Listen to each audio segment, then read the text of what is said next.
বাগেরহাট জেলার কচুয়া থানার এসআই হাসান মুন্সি অভিনব কৌশলে ধর্ষণ করছেন এবং হাতিয়ে নিচ্ছেন লক্ষ লক্ষ টাকা। প্রতিবাদ করলেই দিচ্ছেন মেরে ফেলার হুমকি। বিস্তারিত দেখুন বাগেরহাট ঘুরে এসে মোহাম্মদ কামরুল ইসলাম ও ওমর বিন ফারুকের করা 3 পর্বের ধারাবাহিক প্রতিবেদনের প্রথম পর্বে।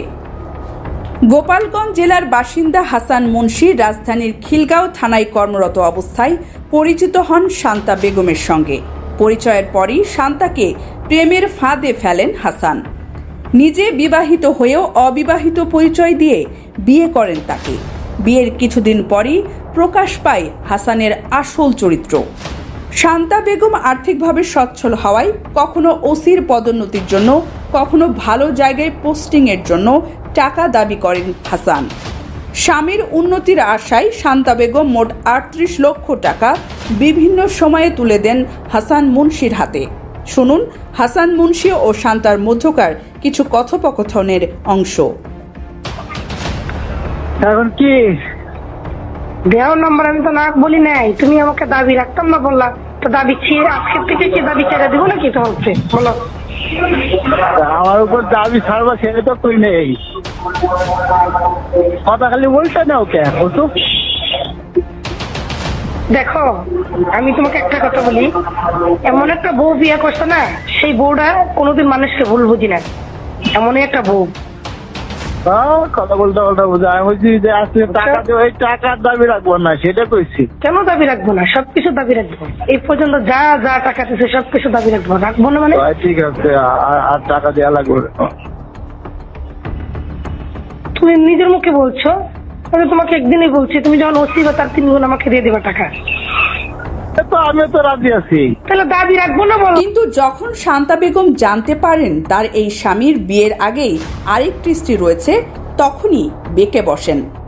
হ্যাঁ, ছলনাময়ী পরিশুলা আন্না তো আনমেরিসের জামার মতন একটা মহিলাকে বিয়ে করছে, তো আনমেরিসের যা ছলনাময়ী আন্না অনেক হয়ে গেছে, অনেক হয়ে গেছে, ছলনাময়ী বেড়া অনেক হয়ে গেছে।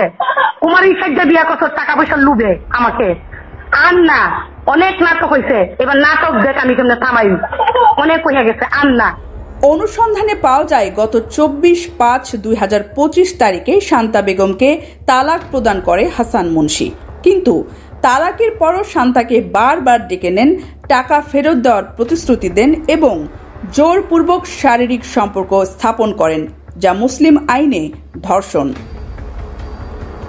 সর্বশেষ ঘটনা 1/9/2025 হাসান মুন্সি আবার প্রতারণার জাল বিস্তার করেন।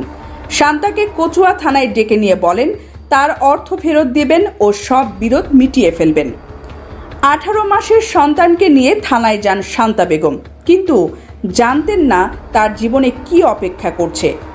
হাসান মুন্সি বাগেরহাট সদর বাস স্ট্যান্ডের আলামিন হোটেলে 2 ঘন্টার জন্য কক্ষ ভাড়া নেন এবং হোটেলের রেজিস্টার বহিতে নিজেকে শান্তার স্বামী হিসেবে স্বাক্ষর করেন।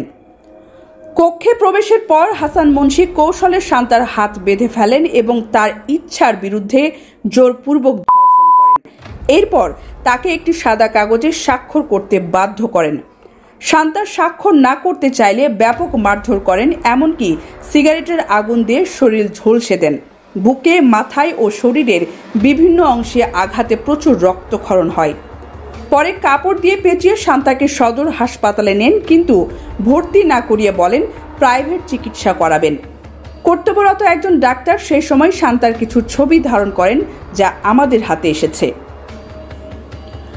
শান্তাকে ঢাকায় পাঠানোর জন্য জোরপূর্বক গাড়িতে তুলতে গেলে গাড়ির স্টাফ রাজি না হওয়ায় তাকে নিয়ে মাজার গেটে অভি আবাসিক হোটেলে রাত 1টায় কক্ষ ভাড়া নেন।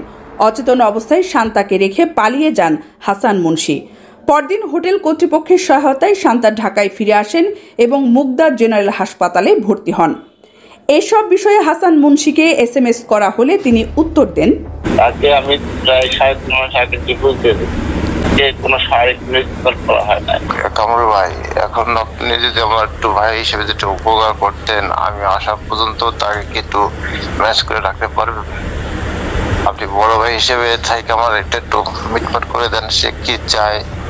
হাসপাতাল থেকে ছাড়া পেয়ে শান্তা বেগম ঢাকার CMM আদালতে যৌতুক প্রতারণা ও বাগেরহাটে ধর্ষণের মামলা দায়ের করেছেন। হাসান মুন্সির নৃশংস অত্যাচারের আরও ঘটনা আমরা প্রকাশ করব দ্বিতীয় পর্বে এবং তৃতীয় পর্বে থাকবে জুলাই বিপ্লবের সময় ঢাকার উত্তরা পশ্চিম থানায় ছাত্র জনতার ওপর তার নির্মম দমন পীড়নের কাহিনী।